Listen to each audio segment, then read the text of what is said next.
Yep, Yes. and it's right at 1 p.m. So I will let's see. I will let you get started here. We have with us Ayman Elsawah. Did I say that right? Yeah. Yeah. Yeah. And the reason I can do that is Ayman has a podcast called Getting Into InfoSec, and I was able to go there and repeatedly listen to him say his name so I wouldn't screw it up. Yep. Yep. Yep. My name is a challenge, so I put in a little bit of extra effort there to make sure that I say other people's names correctly. I So appreciate that. I appreciate without that. further ado, this is our keynote, and Ayman, take it away whenever you're ready. All right. Hi, everyone. Thank you for coming to this. I'm really excited to be here. I'm really grateful to the organizers for inviting me. I am going to talk about why we break things as hackers, right? The neuroscience of hackers. So let's get right into it. So a little about me, I run Cloud Security Labs, and what I do is I help startups and CTOs and founders with their security and kind of getting their security act in order. But I'm also really into coffee. Sorry. Oh. I'm really passionate about coffee as well. You might have seen this. So I'm happy to talk about coffee, single origin coffee, all sorts of stuff. This is my actual set at home, and I've started putting it up here in my office. So I'm really passionate about coffee. But I also run a podcast called Getting Into InfoSec. And what I do there is I ask people how they got into the field so that we and others can learn and be inspired of all the different paths that they got into the field, so that we could learn and be inspired and take that home with us. I also wrote a book, so it's kind of like my own guide if we sat down for coffee, and what I would recommend as a step-by-step approach, because there's so much stuff out there. So this is kind of like a methodical approach to going from zero to hero. And I'm really into sci-fi. I'm a bit of a nerd that I found out recently. I enjoy gardening, family, and on Fridays I like to wear Hawaiian shirts. So as you can see, it is Friday and I'm wearing a Hawaiian shirt. So why neuropsychology? Well, for quite some time I've been, studying psychology ever since high school. And at one point I was gifted these two books, and these books were kind of really pivotal in my learning.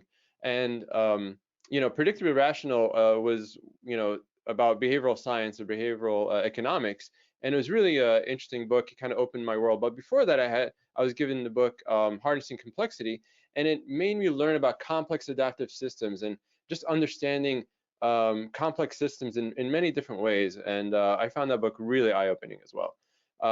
And so, ever since then, and as of lately, my hobbies have been like emotional intelligence, education psychology, which is I didn't even know existed, and cognitive neuroscience. So these are just some hobbies. And again, as a nerd, you might also relate to this as well. When you find something, you kind of just like keep going and keep going down. And thanks to my bro for gifting me these books a long time ago. Thanks a lot, buddy. So enough about me. This is about you, right? So what do we know about hackers, right? Well, we know that we like to break things, okay? We also like to build things as well. And we are really curious, but we do definitely like to question things as well, right? So I think that describes hackers for the most part, wouldn't you say? Well, but is it all we know about hackers, right? But why are we like this? Why are we like this? This is something that was kind of getting to me as I was going on my journey. And so are we like this because we are exposed to tech early on, or maybe we had a privileged upbringing, or maybe we were exposed to science and math early on, right? Yeah. No, that's not why we're like this, right? I am going to present to you after talking with a lot of my guests and editing them. When you're editing an interview, you're kind of reconnecting with that person all over again, because when you're in the moment in an interview, it's hard to grasp a lot of information. But when you're editing it and you hear the little things, it's like having that conversation, a deeper conversation with that person. But so in my travels and talking to folks in hallways and things like that, I've come to learn a lot, and I'm going to share some of this with you. And so what I've come to find are that hackers have these three major qualities, and that's the entrepreneurial spirit, okay, grit, and creativity. And I've come to find this, and I'm pretty satisfied with this, and I've talked about this before, and a lot of people can agree on this. But I was not just satisfied with this. I kind of wanted to go deep. And, you know, if you're like me, when you find something, you just kind of keep scratching and keep scratching, and you just keep wanting to go down. So I went deep, and I kind of got lost along the way. I found one research paper, and that paper led to another paper, and then there was another, and it just kept on going, and I'm like, what is going on? And I'm like, what is going on here? Like, I was just totally amazed. So I had to stop. I went and got some coffee, took a break, but then I ended up finding more papers and more papers and more terminology, and I was like, what is going on? So it was quite profound for me. I had a really good time, but and so now I'm going to share some of this stuff with you. And so it's neuroscience time. This is your brain, okay? It is about an average about 3 pounds, and it has about 86 billion neurons, and you know it's divided into these different parts as you can see here, right? So sure, but then we all know that. Oh, sorry, wrong button. We all know that the brain is divided into the left and right brain, right? So we have the creativity side that's on the right and the analytical side on the left. I think that's what everybody thinks, right? Well, I'm here to tell you that that's wrong. That is completely wrong. You should not think of this anymore. You should stop, and that's it. And this is Dr. Barry Kaufman saying that exact same thing. Just like you shouldn't be telling people to change their passwords every 90 days, the same thing. But what is it about? Well, it's about brain networks. So all the different nodes, all those 86 billion neurons, are divided into different nodes in the brain, and they form brain networks. And here's a sample of a bunch of networks that are here. And so this is what we're learning. And the field of neuroscience is going through a renaissance, actually, with all the digital imaging that's available now. We're learning a lot more about this piece of engineering than we've ever learned before. So there's still a lot to be learned. There's still a lot we don't know. A lot of these are hypotheses and theories about how this stuff works, but it's very exciting. And what's really interesting is I found a lot of terms that were similar from neuroscience and networking. And I'm going to share this with you right now. So for example, the brain networks we just talked about, I literally found this image and these two images, and they look almost exactly the same. So that's quite interesting. But there's also something called the default network. And the default network is the network in your brain that is at a resting state. So that's the part of the network of your brain that resting state where you're not really doing major tasks. And of course, we all know about the default route. But then there's also something called the global efficiency factor. So it's the number of nodes or paths that have to be taken in your brain. And I literally did a cut and paste from here and just changed pair of pair of brain regions to pair of network nodes. And I found this quite profound. And there's some other terms along the way that I found really similar, but I just wanted to share that with you. And so let's talk about the first subject, entrepreneurship. So what do you think when you hear about entrepreneurship? Do you think about these people, for example?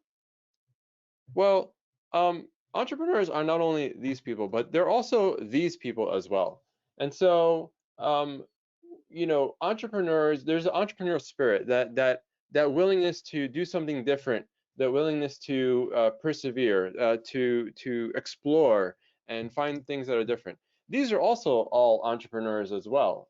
They have that entrepreneurial spirit.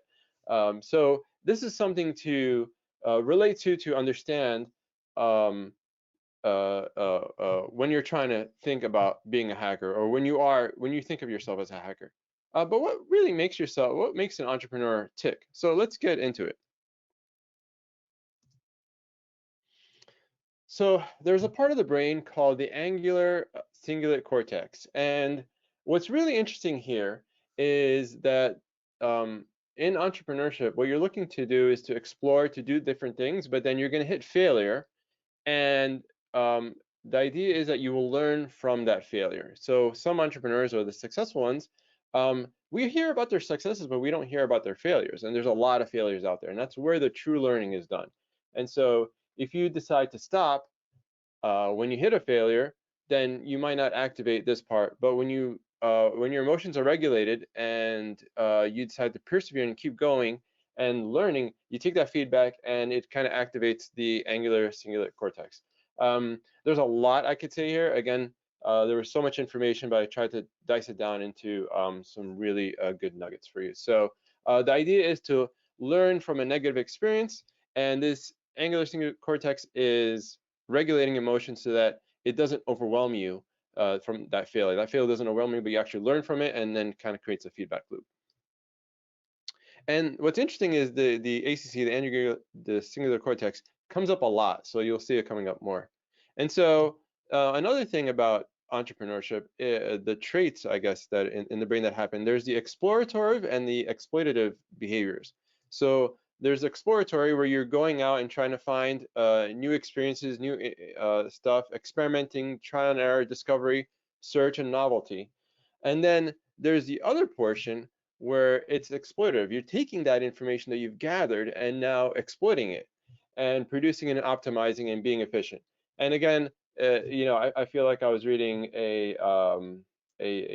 hacker handbook when I was reading some of these papers. But the idea is shifting between these two states is what is really creating that entrepreneurial or hacker spirit, or at least one portion of it.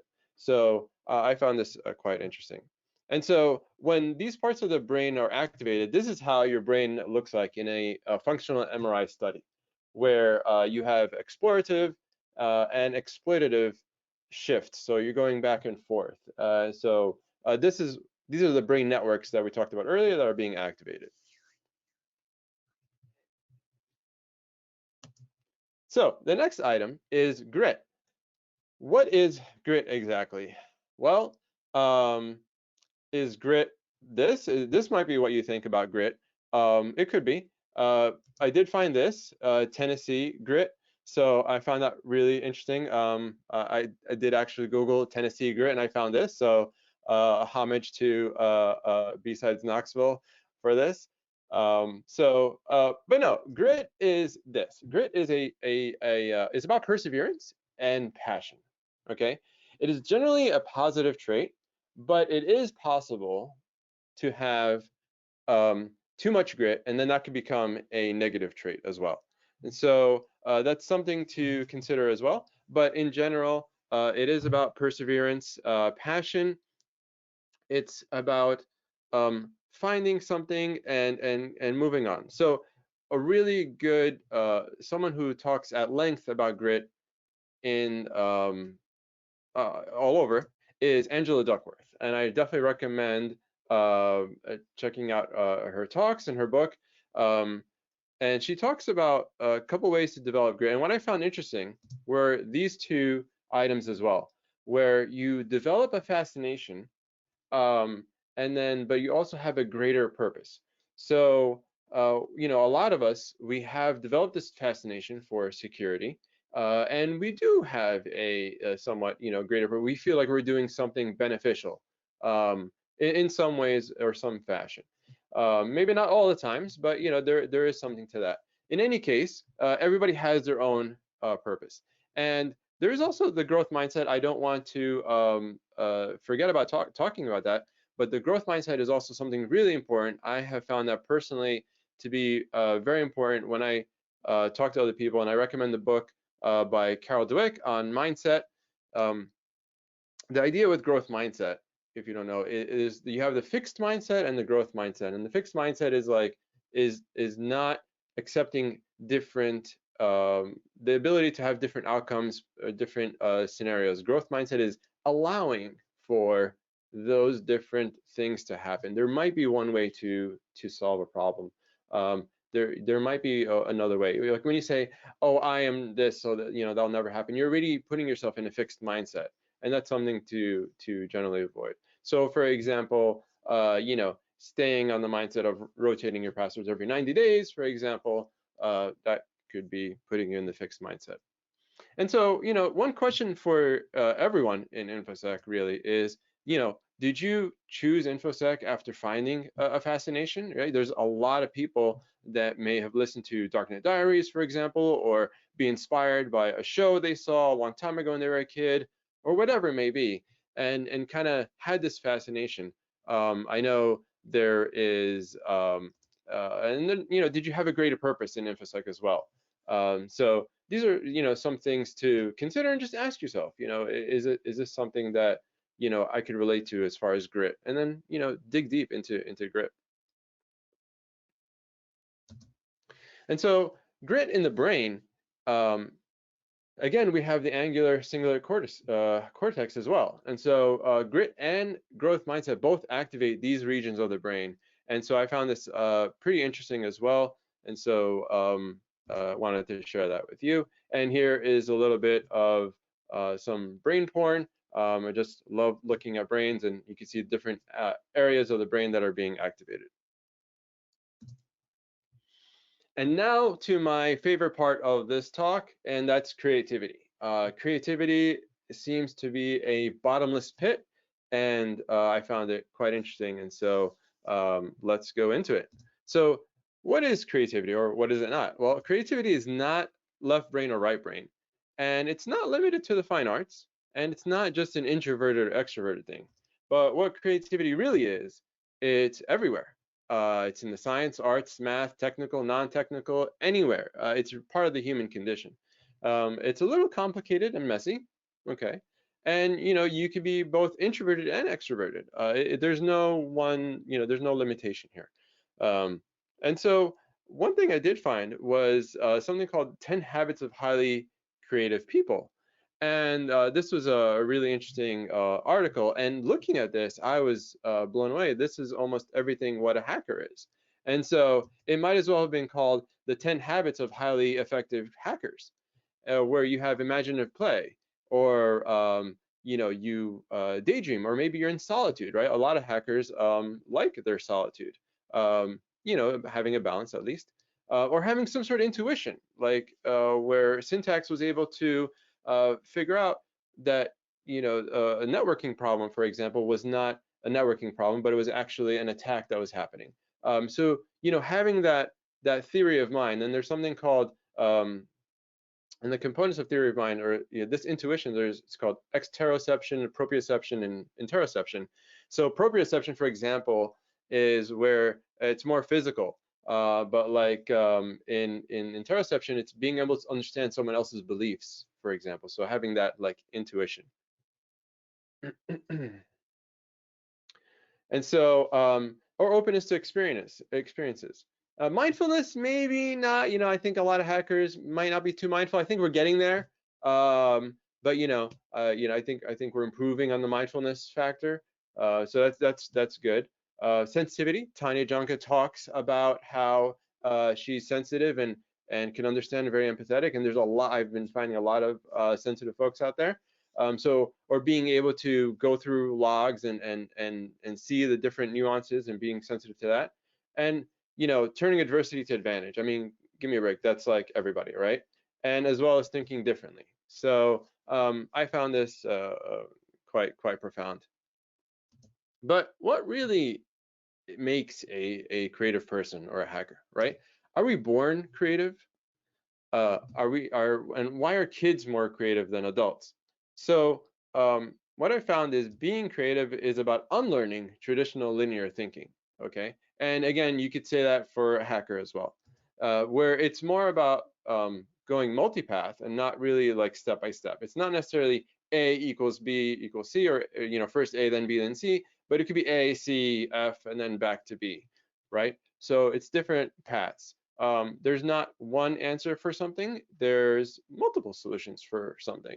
And so a lot of times we stand in the way of creativity as a society, right? There's been a lot of discussions about like kids, and kids naturally have creativity, for example, and we actually stifle their creativity. So it's something to take into consideration. Where also I found that a lot of hackers had this creativity, this hacker instinct in them, but it was stifled at some point, one or the other. You know, could be due to necessity or whatever, but then was reignited at some point later in their life. And so I'm finding a lot of similarities between the two. So the next item is latent inhibition, right? And so what do we think about when we think about inhibition? Well, for most of us, we think about this, inhibition, where, you know, we're trying to be super free. But no, this is not inhibition. This is what latent inhibition really is. Latent inhibition is the reduced filtering of noise, okay? So you might have heard of hyperactivity or inattention or distractedness or disorganization. The latent inhibition or ADHD or disorganized, creative, imaginative, forgetful. Inhibition is the ability to filter noise. So latent inhibition is the inability or the reduced ability to filter noise. And what's really interesting is that ability has been highly associated with creative achievement. And so there's also been, it's been shown to have irregular levels of dopamine as well. So, you know, if you have ADHD or you think you have ADHD or you're, you know, people call you scattered or you're disorganized or mind-wandering, take these things as assets to yourself, to your creative, to your hacker profile, right? So these are things that we can make them into strengths instead of keeping them in the category that they may have originally been put in. Which takes me to the next subject. There's been a really strong correlation between creativity and mental illness. In fact, there's a whole paper by Dr. Carson written on just this.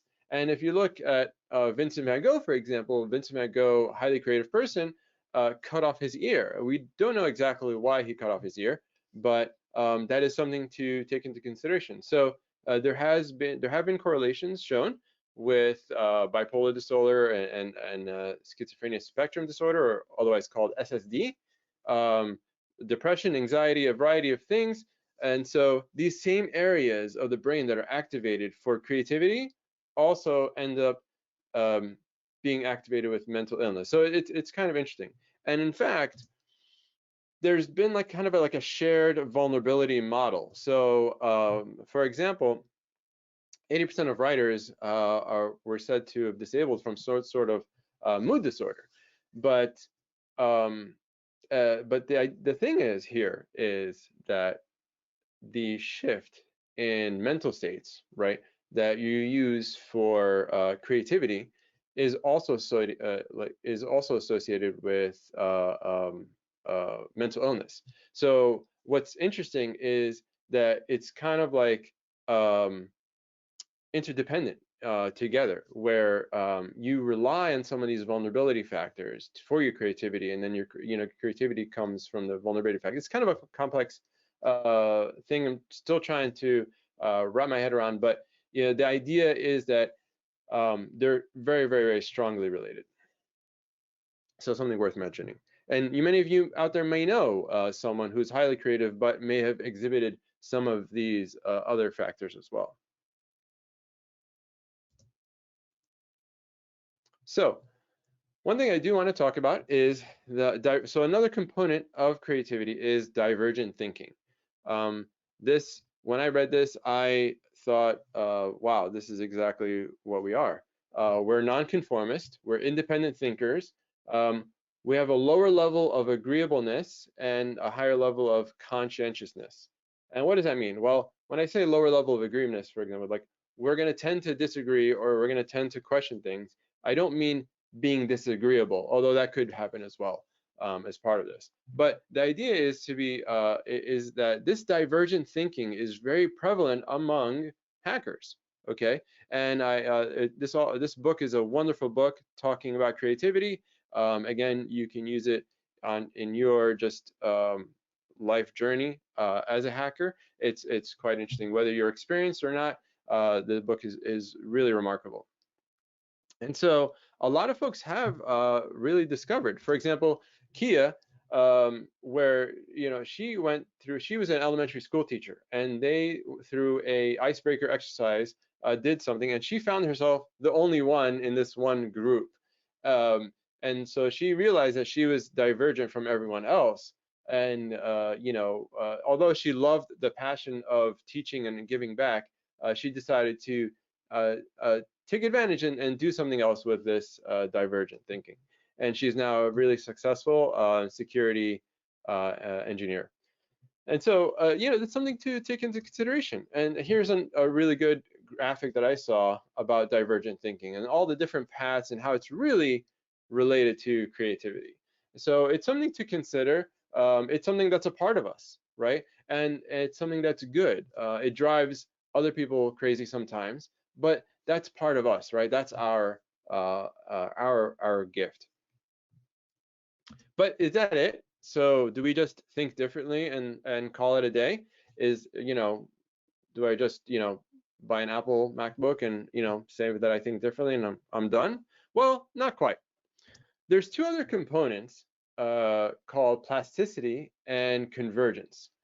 And what happens here is, so plasticity is the ability for your brain to kind of like change and take advantage of new things.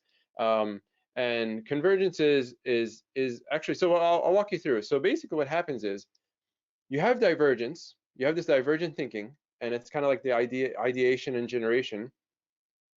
And then it goes through some plasticity, but then to actually get it to like formation, you need to have convergence. So in actual convergence is kind of like the executing and like kind of getting your idea to actually become something. So it's really interesting that these three components are all part of the creative generation process. And here's like a kind of technical breakdown where you have the generation phase of the creative process, right? We have plasticity and divergence. And then we have the selection phase of the creative process where it's convergence, where it's actually coming out something. So the same thing as in a hacker, for example. From a neuroscience perspective, this is a picture of neurons here. So actually divergence is a one-to-many neuron kind of connection, and convergence is a many-to-one neuron connection. And this on the right, I found really interesting, where you have creativity as the culmination of all these three experiences. And then if you remember the networks we talked about before, creativity is activating some of the three main networks that are activated with creativity are the default mode network, the salience network, and the central executive network. And it's like going back and forth between these items, and then you have the angular singular cortex again activating here. So there's a lot going on here, but I did want to circle back with the networks and kind of identify like which networks are actually activated here. And here's a little bit of some more brain porn. I just ended up loving looking at these pictures and wanted to share that with you. This is a highly creative network on the left here, and a quote unquote low creative network on the right. Again, neuroscience is ever changing. This could be wrong in 5 years, I don't know, but that's something I want to share with you. And this was a really cool high resolution image of all the different areas of the brain. So it's really remarkable, all the different areas that are mapped in the brain. Cool. So fostering creativity, or in other words, fostering hackers. Waiting for it to update. It seems like there's a lag in the update. So, or in other words, fostering hackers. So, how do we do this? How do we do this? Well, some of the things we can do are learn unfamiliar subjects. Well, that's what security is about, right? We're always having to learn something new. We're always having to keep up on things.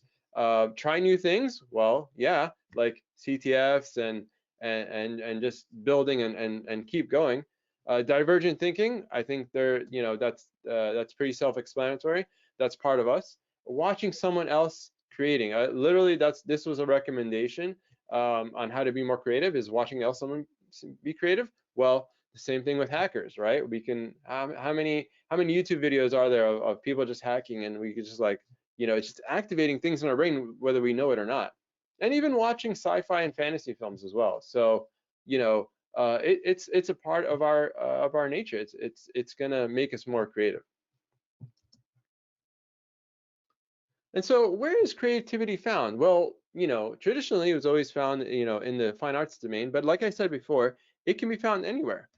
Take, for example, the science and math domain, right? And this is a really good example of John Nash, where he was diagnosed, or has schizophrenia disorder, and was a remarkable mathematician that won a Nobel Prize. And someone asked him, why did you believe that aliens came from outer space? If you haven't seen this movie, I definitely recommend watching it. He goes, because the ideas I had about supernatural beings came to me the same way that my mathematical ideas did.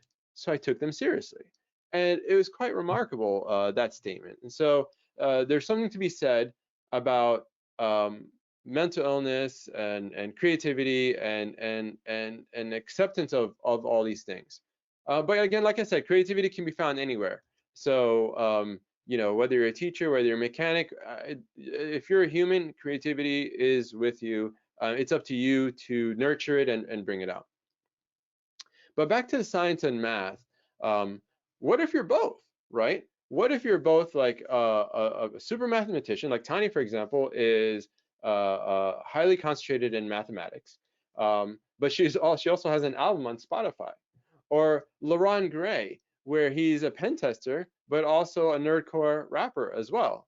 Or maybe Robin Stewart, where she's a threat malware researcher, but she's also a novelist as well. And many, many, many more. There are so many examples I see out there of people being creative in all different domains, and it's a really remarkable part of the human condition.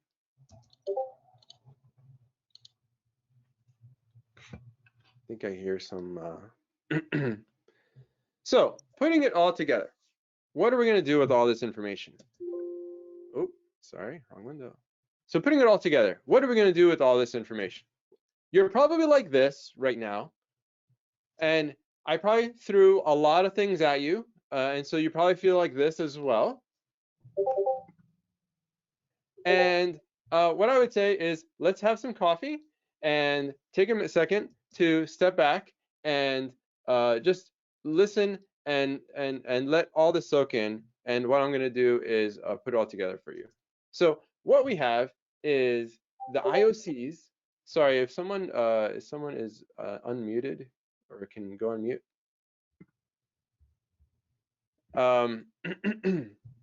So what we have here are the IOCs of entrepreneurship, grit, and creativity.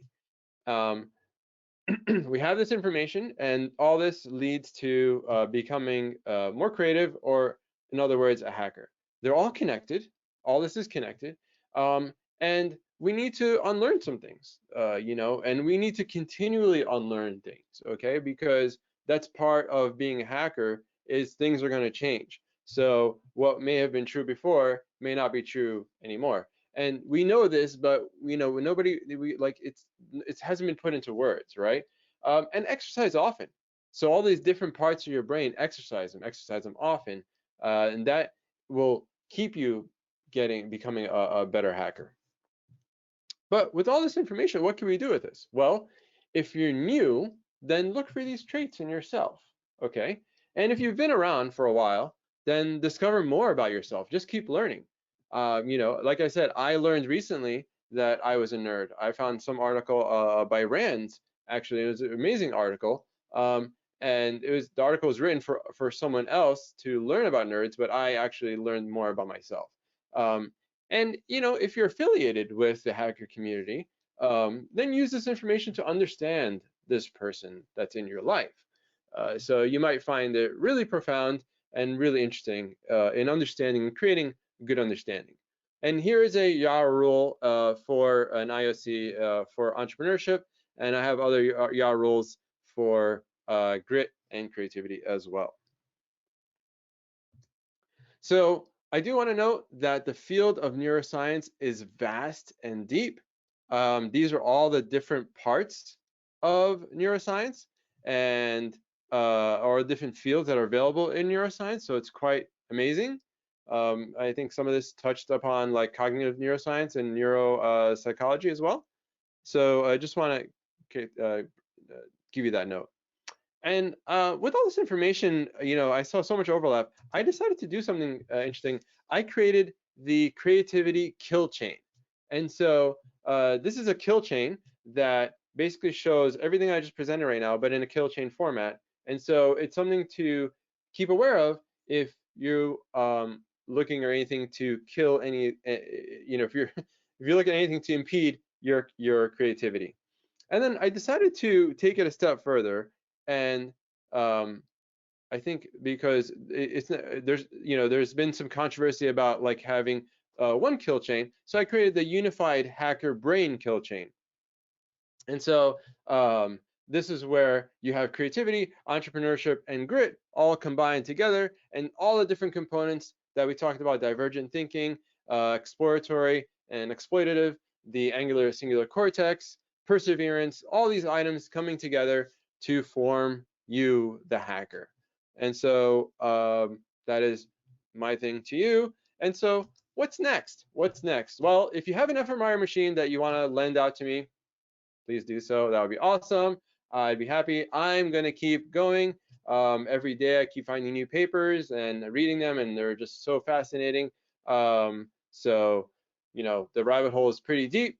I created a link, if you want, where I'm going to list some of the resources that I mentioned on here as well. And that's about it. And so I really want to thank the organizers of BSides, and thank you for inviting me. And this has been exciting. Thank you.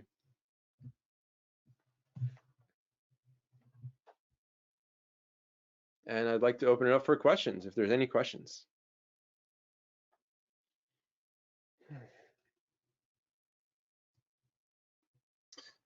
Yeah, there's conversation going on, and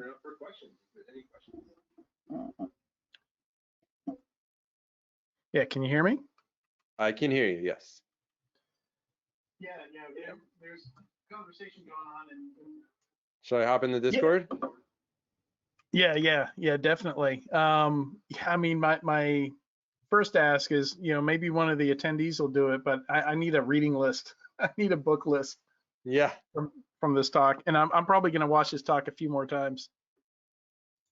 Yeah, it was a lot. It was a lot to take in, and I'm still, there's still so much. There's a lot of stuff I left out. There's like 10 slides I had to hide because it was just getting too much. So yeah. I really appreciate this talk. This was something I always wanted to do, because I started noticing stuff like this a while ago. Like in 2015, I gave a talk at BSides Las Vegas called "Why Does InfoSec Play Bass?" Because I'm a bass player, and that's why I noticed the pattern. But I kept running into other folks in InfoSec that played bass. Wow. I'm like, why am I not running into guitarists or drummers? Like why that instrument? So I did some surveys and stuff like that, and presented what I found, but it didn't go nearly deep enough to satisfy my curiosity. And I think your talk finally did it for me. Like, I think you finally went deep enough for me to, really scratch that itch. So I'm going to watch it a few more times. Nice. Yeah. I have this like habit of just going deep. I mean, even with coffee, I want to know like the exact chemical process of the water and the interchange. So yeah, I was glad. I think we're really lucky that a lot of this information is available online. But definitely looking to take this research further. So, at least in a post-COVID era. Yeah, so speaking of that, we do have a few questions, and one of them asks about, is COVID an opportunity, or is it going to have an impact, as we kind of shut down societies and businesses are having to adapt? Like, is that an opportunity? Is that going to result in any major changes along these sorts of lines? I think it's gonna, I think it's gonna allow people to do a little more introspection about themselves. So, what I'm noticing is like people are either stuck, or like kind of like, taking this as like a failure and getting stuck, or they're either getting past it and making the best out of it. And so it's kind of like, when you're in the CTF, right? Do you sit there and, get, just um, do nothing, or do you stand up, walk away, and try to think differently? So I think in a COVID era, it won't change how we think, but I think we have more time to reflect on our personality traits. I don't know if that answers the Yeah, question or not. yeah, I think so. Another question, did you take a look at any personality profiles, common ones like MBTI during your research to see if that had any correlation with hacker types, or like DISC profiles and other personality systems? I thought about that, but I didn't want to complicate the topic. So I wanted to stick to pure neuroscience, but that's definitely in mind as well, taking a look at the correlation of some of these personality profiles to some of the stuff I mentioned here. Yeah, Myers-Briggs, stuff like that is a real rabbit hole. Yeah, seriously. Yeah, I think that would be an interesting one to hear more on, because I know, a lot of HR, a lot of hiring actively uses some of those, so that directly impacts a lot of us. Yeah, and you know what, in the whole field in general, I think that that's something that we sometimes get stuck in, where we think, hey, I am this and that's it. And that's, you know, it's good to understand that about yourself, but you have to allow room for differences, right? Because psychology, I mean, listen, in the 60s, they used to do electric shock and think that that was like, healthy, and that was, solving things. So this field is always changing. These 3 pounds in here, we still haven't figured anything, close to everything about it. So, um, you know, when HR, V60 or Kalita, I like that question. Yeah. When especially HR is a good example. Like if they do a personality test and like put people in these different buckets, that's not what we are, right? You have to be able to see past some of these things. Use it as an indicator, use it as something, but don't let any bias affect that. That's my 2 cents on that. Feel free to answer the coffee questions if you want. Yeah. So B60, I've been, the Kalita I haven't been able to get, is it right here? Yeah, the Kalita I haven't been able to get good out of it, but it's supposed to be better for when your grind's not good. But yeah, V60 for me. That's my go-to daily. Nice. All right. Yeah, so I think that's about it for the questions. Feel free to jump into the Discord and chat with folks. There's some good conversation going on there. Um, yeah, big thanks to Farida, also last year's keynote speaker. So we have a tradition here. Probably everyone doesn't know, but the previous year's keynote speaker picks next year's keynote speaker. So very rarely have we had anybody just say, yeah, here's your keynote speaker. Typically what happens is they say, here's 3 options, or I think Farida gave me like 5 or 6 or something like that. So I still have to make a hard decision, which is half of the reason that I do this. Is it's a really tough decision, and I'm being selfish and offloading it. But also I figure, and what I was hoping would come out of it, and it has, is we get keynote speakers coming from completely different place, direction than I would pick, or any of the organizers would pick. We've had, I think only one of our keynote speakers in the 6 years now are people that I were aware of or actively aware of before they came to us. So it's very cool for me. It's, you know, opening up my network of people that I know, and I'm seeing talks I would have never seen otherwise, and learning stuff I never would have otherwise. So you've got some time, Ayman, but eventually I'm going to come to you and say, okay, 2021, what are my options here? Who do you think we should have do the keynote? That's awesome. That's awesome. Yeah, I really appreciate the opportunity. I think this has been a hard talk to get, you know, submitted and accepted, because, you know, a lot of times it's hard to like kind of quantify. So I took a chance to talk about something that, you know, I've been, you know, studying it for a while, but like, yeah, definitely appreciate the opportunity. I'm glad you liked it, and I want to thank all my friends that helped me review the deck. I did a couple dry runs, so yeah. Thanks Dan, Matt, Kavya, and Frida for helping out. So shout out to them, and shout out to the whole board. So this has been really exciting. Yeah, for us too. Yeah, it's definitely a worthy keynote. Yeah, and didn't really know what the topic was going to be until like a day or two ago, but yeah, it was really awesome stuff, and I'm definitely going to go back and watch it a few more times. And if you don't have time to worry about it, somebody here will create a book list out of the slides that you presented, and we'll get like an Audible or an Amazon list shared somewhere.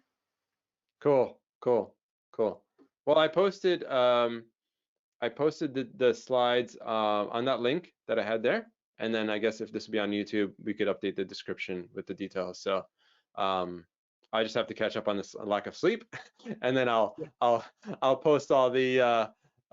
It's been a tough week, man. Us So, too. Yeah. Yeah. So yeah, this is awesome, and it's you know, I think yeah, it's exciting. There's some good talks too. I want to encourage everybody to check out some of the talks. I'm going to be probably hanging out in a lot of the track 2 talks. There's a lot of AWS talks and stuff like that. So you have a good conference going on here. So this is Thank you. really cool. Yeah. Kudos Yeah, and to you guys. speaking of the AWS talk, make sure you catch that, because that's one of the ones that we can't record and we can't live stream. You know, so you've got to watch it through the GoToWebinar. Oh, good to know. Yep. Yeah, so we already had one talk earlier, you know, a bunch of people. I think we got some people at the last minute in there that couldn't get in there. And yeah, just to warn you, I think that one's at 4 p.m. in track 2, if I'm correct here. Let's see. Yeah, that's automating disk and memory evidence collection in AWS with Ryan Tick and Vaishnav Murthy. And it will not be recorded or live streamed. So if you don't have access to the GoToWebinar for track 2, let the organizers know, ping us, DM us on Twitter, email infosec or info@bsidesknoxville.com, or hit us up in the Discord, and we'll make sure that you get access to that. All right. Good to know. With that, Ayman, thank you. Sounds cool. You're going to hang out, watch some talks, and we will get prepped for the next call here. We actually have a few minutes. We'll let people take a break, soak in 5 minutes of sunshine, grab a bite, whatever you need to do, and we will get ready for the next round of talks. All right. Awesome. Thank you so much. Awesome. Thank you. All right. Take care. Bye-bye.